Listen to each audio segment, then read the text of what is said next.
Welcome back, Darklings, to Unearthed Echoes. Settle in. Imagine a scriptorium sometime in the 14th century. The air is thick with the scent of aging vellum, beeswax, and cold stone. A monk, his face illuminated by a sliver of weak sunlight, is bent over a sacred text, copying the Latin Psalms with reverent precision. But in the margins of the page, where the holy words end and the wilderness of the imagination begins, his hand moves with a different energy. With a flick of his quill, he sketches a creature of pure fantasy. A cat, balanced impossibly on its hind legs, sawing away at a fiddle with a look of intense concentration. This isn't an isolated whim. Across the illuminated manuscripts of medieval Europe, this image appears again and again. A silent, surreal piece of music played out in the margins of history. What if this strange vision, this fever dream of an animal musician, is the ghost of a melody we all know, a tune that has haunted the edges of our culture for 1,000 years? What if the hidden truth behind one of our most beloved pieces of nonsense is not nonsense at all, but a coded message from a world now almost entirely lost to us? The rhyme itself is a shard of surrealism lodged in the modern mind. Hey diddle diddle, the cat and the fiddle, the cow jumped over the moon. The little dog laughed to see such sport, and the dish ran away with the spoon. On the surface, it is a flight of pure fancy. Yet the images it conjures, that musical cat, that airborne cow, have roots that run deeper than any simple nursery story. The cat with its fiddle was a popular piece of medieval drollery, the wild and sometimes subversive art that flourished in the margins of sober documents. These spaces were a carnival of the grotesque and the impossible, a place where the strict order of the world could be turned upside down. The rhyme feels like it was born in such a place. For centuries, however, it seems to have existed only as a whisper, a folk memory. The first concrete echoes appear not as a poem, but as a piece of music. In a play by Thomas Preston from 1569, a character announces, "They be at hand, sir, with stick and fiddle." They can play a new dance called Hey Diddle Diddle. A few decades later, in 1597, a Scottish poet named Alexander Montgomery writes of a fool's ambition to mount above the moon, and then challenges him. Of your own fiddle take a spring, and dance when you have done. These aren't the rhyme as we know it, but tantalizing fragments suggesting a world of lost meaning, a popular tune, or a dance whose full story has evaporated. But what if the rhyme was never about meaning at all, but about memory? In a world without printed calendars pinned to every wall, a world where the majority of people could not read the written word, memory was the most vital tool for survival. An entire library of essential knowledge, of seasons, of herbal remedies, of laws and lineages, had to be carried within the mind, passed down through the architecture of story and song. One of the most captivating modern theories about Hey Diddle Diddle proposes that it is just such a vessel, not a story, but a key. A mnemonic masterpiece designed to preserve the most critical information a farming community possessed. A map of the heavens. For a farmer living under the tyranny of the seasons, timing was the fragile membrane between a bountiful harvest and a winter of starvation. To plant too early was to risk a late frost. Too late, and the crops might fail to mature before the autumn chill. The key was the sky. This theory suggests that our whimsical rhyme is, in fact, an ingenious star chart. Each seemingly random character corresponds to a constellation, a piece of a celestial puzzle. The cat, proud and regal, is the constellation Leo. The fiddle, with its lyrical shape, is Lyra. The cow, with its horned majesty, becomes Taurus. The little dog is the loyal Canis Minor, forever at the hunter's heel. The dish is a more ancient and direct translation.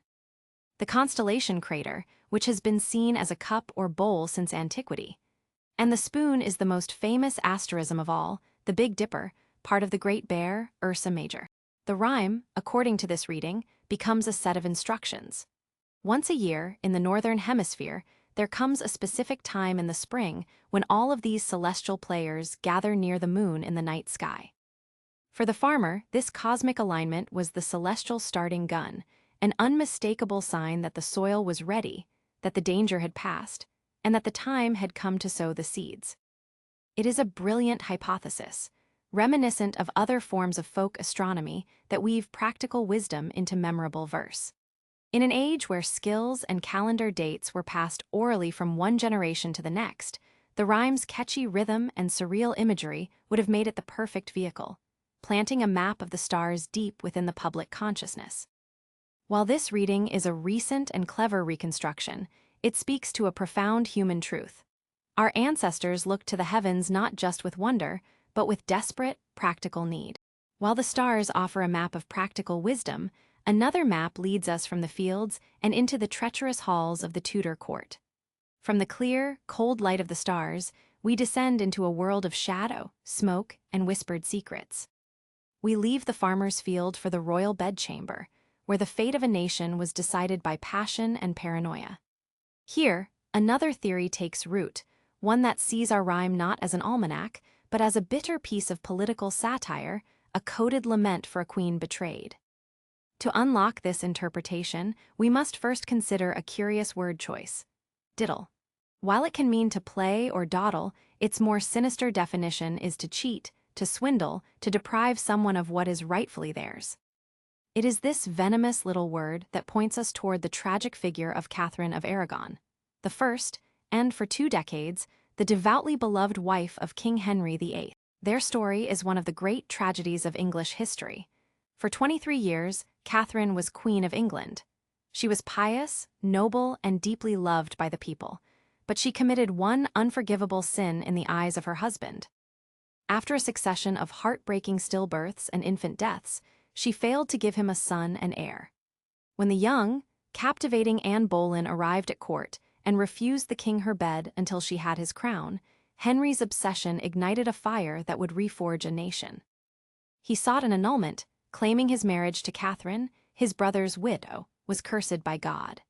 The ensuing political and religious firestorm, Henry's great matter, would sever England from the Roman Catholic Church and create a schism that bled for centuries. In this crucible of national trauma, the rhyme is reread as a piece of folk resistance. Supporters of the old queen, silenced by the threat of treason, may have turned to allegory.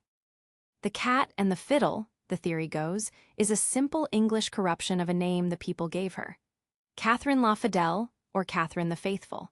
It was a testament to her unwavering loyalty to her husband and her faith, even as he cast her aside. She had been cruelly diddled out of her title, her marriage, and her daughter. The rhyme's most surreal image then becomes chillingly clear. The dish running away with the spoon is a thinly veiled jab at Anne Boleyn, the usurper, making off with the greatest prizes in the kingdom, the king and the throne. In the years that followed the annulment, a curious number of public houses named the Cat and Fiddle began to appear across England. Some historians suggest these were not merely inns, but quiet statements of allegiance to the deposed Catholic queen. But the whispers of Tudor scandal did not die with Catherine.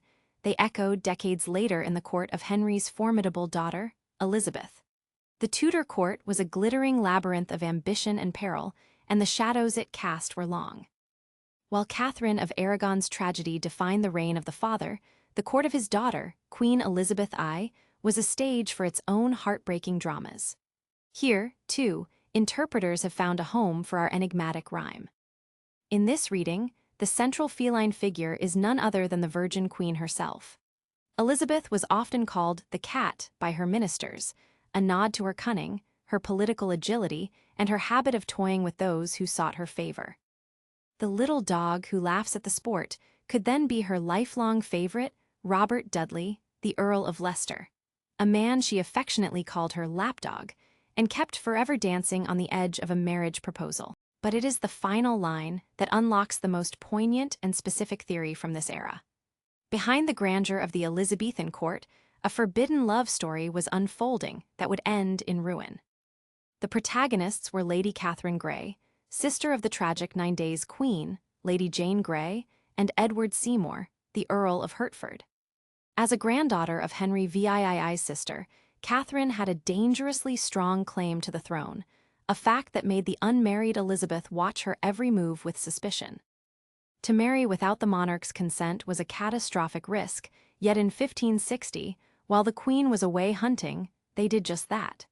It was a secret, desperate ceremony, an act of love that was also an act of treason. Inevitably, Catherine's pregnancy could no longer be concealed. When the news reached Elizabeth, her fury was absolute. The lovers were arrested and thrown into the Tower of London. But even stone walls could not contain their affection. The prison guards, moved by their devotion, defied the Queen's orders and allowed the couple clandestine meetings. In the grim fortress, a second son was born to them. This final act of defiance was too much for Elizabeth. She ordered Catherine and Edward to be separated permanently, sent to different manors across the country, never to see each other again. Catherine, confined and alone, faded. She died in 1568 at the age of just 27, it was said, of a broken heart. In this tragic context, the image of the dish running away with the spoon is transformed. It is no longer a metaphor for political theft, but for a stolen, secret, and ultimately doomed romance, a love that dared to defy the state and paid the ultimate price. Yet, for all the allure of secret histories written in the code of nursery rhymes, a simpler, more earthbound explanation may lie not in the palace, but in the pub. We pull away from the cold stone of the tower and the polished floors of the palace, and step across the threshold into another world entirely. The air here is warm, thick with the smell of wood smoke, spilled ale, and roasting meat. This is the English tavern, the vibrant, chaotic heart of common life, and it is here that our rhyme may truly have been born not as a secret code, but as a celebratory roar. This theory uncouples the rhyme from the fates of kings and queens, and ties it instead to the boisterous pastime of a traditional pub game known as tip-cat. The game, an ancestor of both cricket and baseball, was simple and riotously fun. The cat was not a feline, but a small, spindle-shaped piece of wood, tapered at both ends. A player would use a larger stick to strike or tip one end of the cat, causing it to leap into the air. While it was airborne, the player would swing again, attempting to drive it as far as possible. Instantly, the rhyme's cast of characters rearranges itself into a scene of tavern life. The cat is the piece of wood at the center of the game. The fiddle is the music that was a constant feature of any respectable alehouse, providing the soundtrack for merriment and competition.